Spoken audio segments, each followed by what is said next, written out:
नमस्कार दोस्तों, आज मैं आपको भगवान कहीं होता ही नहीं की कहानी सुनाने जा रही हूँ। कुछ समय पहले की बात है। प्रयागराज में शंकर भगवान का एक मंदिर था। मंदिर के बगल में एक गरीब फूल बेचने वाला भोला वहीं पास में ही एक झुग्गी में रहता था। वैसे भोला एक बहुत ही अच्छा और ईमानदार आदमी था, पर वह दोनों पैरों से विकलांग था।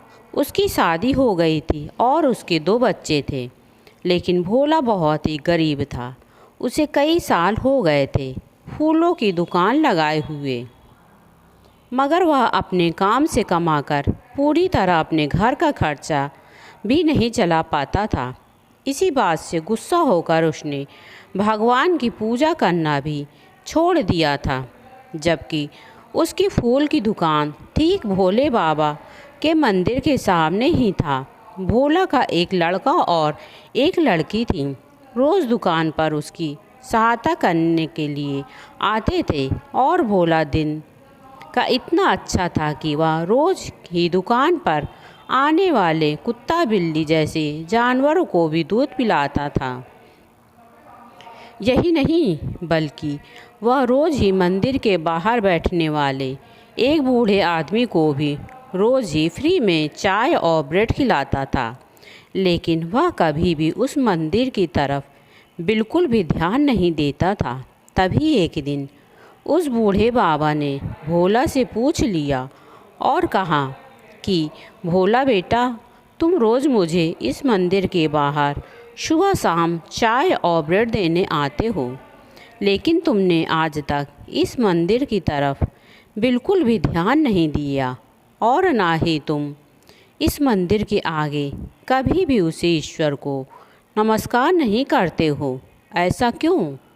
भोला, क्या तुम्हें ईश्वर को मानते नहीं, या तुम अपनी ही किसी बात से नाराज़ हो? बोलो भोला। तो भोला ने अपने नम आँखों से उस बूढ़े गरीब बाबा से यह कहा कि बाबा जी, इस दुनिया में कोई भगवान नहीं होता, सब बकवास है। मैं पहले भगवान का बहुत ही ज़्यादा दिल से मानता था और मैं रोज़ सुबह सोमवार के दिन चने की दाल, लड्डू, फूल माला, अगरबत्ती, धूप बत्ती से भगवान की पूजा किया करता था। लेकिन एक दिन मैं पूजा करके घर जा रहा था, तभी मेरा एक्सीडेंट हो गया और मेरे दोनों पैर खराब हो गए। इसी कारणवश मैं भगवान की पूजा करना ही बंद कर दिया। मैंने पूरे मन से शंकर भोले बाबा की पूजा की थी, लेकिन पता नहीं मेरे पूजा में ऐसी क्या कमी रह गई कि उसका मुझे यह परिणाम मिला। अब मुझे पूजा पाठ में कोई भी विश्वास नहीं है। भगवान ने मेरे दोनों पैर तो छीन लिए, उसके बाद में फूलों की दुकान लगाने लगा। उससे भी कोई तरक्की नहीं मिल पाई। कई लोगों के पास तो मेरे उधार के पैसे भी पड़े हैं और वह कि मेरे पैसे देने का भी नाम ही नहीं ले रहे। अब मैं क्या करूं? तो यह भगवान भी मेरी कोई भी सहायता नहीं करते। इतना कहकर जैसे ही भोला वहाँ से जाने लगा, वैसे ही उस बूढ़े गरीब बाबा ने भोला को रोकते हुए कहा कि भोला बेटा, तुम चिंता मत करो। उस ईश्वर के घर देर ज़रूर है, मगर अंधेर नहीं। तुमने भगवान पर विश्वास और उनकी पूजा करना ज़रूर छोड़ दिया, मगर तुमने हमेशा बूढ़े गरीब लोगों की और कई जानवरों की खूब सेवा और मदद की है। इसलिए एक दिन उस ईश्वर की नज़र तुम पर ज़रूर पड़ेगी और उसी दिन सब कुछ ठीक हो जाएगा। तभी उस गरीब भोले बाबा की बात सुनकर भगवान से नाराज़ होता हुआ भोला उससे कहता है कि बाबा जी, पहली बात तो इस दुनिया में भगवान है ही नहीं, और अगर भगवान है तो मैं उसे तब मानूंगा जब वह मेरे फूल की दुकान बंद होने से बचा लेगा, क्योंकि अगले महीने ही मैं दुकान बंद करके हमेशा हमेशा के लिए अपने गांव चला जाऊंगा, क्योंकि अब यहाँ की सड़कें चौड़ी हो रही हैं। मुझे अपनी दुकान इसी वजह से हटानी पड़ेगी और मेरे पास पैसे भी नहीं बचे हैं कि मैं और कोई दुकान कर सकूं। इतना कहकर भोला के आँखों में आंसू लिए अपनी दुकान की तरफ चला जाता है। तभी वह बूढ़े गरीब बाबा भी उस फूल वाले के लिए उस मंदिर में प्रार्थना करते हुए कहते हैं कि हे प्रभु, भोला एक नेक आदमी है। वह चाहे आपको नहीं मानता, मगर वह हमेशा ही आपके ही चलाए हुए रास्ते पर ही चलता है। इसलिए प्रभु उसकी दुकान बंद होने से बचा लीजिए, वरना भोले का आपके ऊपर से विश्वास के साथ साथ अपनी मेहनत और खुद की ईमानदारी पर से भी विश्वास पूरी तरह से उठ जाएगा। तभी कुछ दिनों के बाद शाम के समय भोला अपनी दुकान को हमेशा हमेशा के लिए हटाने जा रहा था और वह दुकान भोला के पिताजी की थी। अब उसे मजबूरी में वहाँ से जाना ही था। दुकान हटाते वक्त भोला की आंखों में आंसू आने लगे।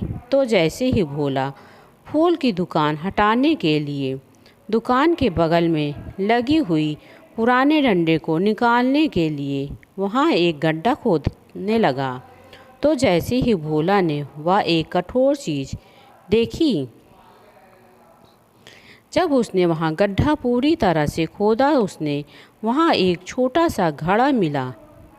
वह घड़ा मिट्टी का दिखाई दिया। जब भोला ने उस मिट्टी घड़े को खोला तो उसे देखकर वह बिल्कुल हैरान हो गया।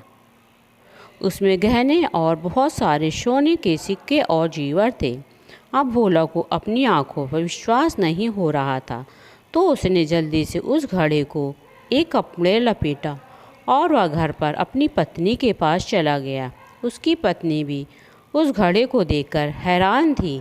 उस घड़े में इतना सोना देखकर उसकी पत्नी तो और भोला को विश्वास ही नहीं हो रहा था कि वह सच में सोना ही है। तभी भोला को उस बूढ़े गरीब बाबा की कही गई सारी बातें याद आने लगी। उसने कहा था कि भगवान के घर देर है मगर अंधेर नहीं, और अब भोला अपनी पत्नी के आगे यह कहकर रोने लगा कि न जाने मैंने कब से उस भगवान की निंदा करता हुआ आ रहा हूँ, जबकि आखिर में उसी ने मेरी सहायता की है। शायद यह सारा खेल भी उसी का था। न मैं भगवान से नाराज़ होता, न ही मैं गांव जाने के लिए वह फूलों की दुकान को बंद करता, तो शायद मुझे यह सोना कभी नहीं मिलता। अब भोला अगले ही दिन सुबह सुबह उस मंदिर में गया और भगवान की पूजा करके उसका शुक्रिया अदा किया, और बाद में उसने उस मंदिर के बाहर बैठे बूढ़े गरीब बाबा के पैर छुए और उनको इस समय अपने घर लाकर सारी बात बता दी। और भोला ने कहा, बाबा जी, आज से आप यहीं पर मेरे घर में रहेंगे। अब आपको मंदिर के बाहर बैठने की कोई भी ज़रूरत नहीं है। अब आप मुझे अपना बेटा समझिए। यह सुनकर वह बूढ़े बाबा के आंखों में आंसू आ गए। बूढ़े बाबा ने भोला को आशीर्वाद दिया और वह गायब हो गए। भोला समझ गया था कि वह भोले बाबा साक्षात शंकर भगवान ने दर्शन दिए थे। तो दोस्तों, वाकई में ईश्वर के घर देर ज़रूर होती है मगर अंधेर का भी नहीं होता। इसलिए दोस्तों, हमें हमेशा उस ईश्वर पर पूरा विश्वास रखना चाहिए, ताकि उस ईश्वर को भी हमारे विश्वास, कर्म और पूजा पाठ का पूरा विश्वास हो। धन्यवाद।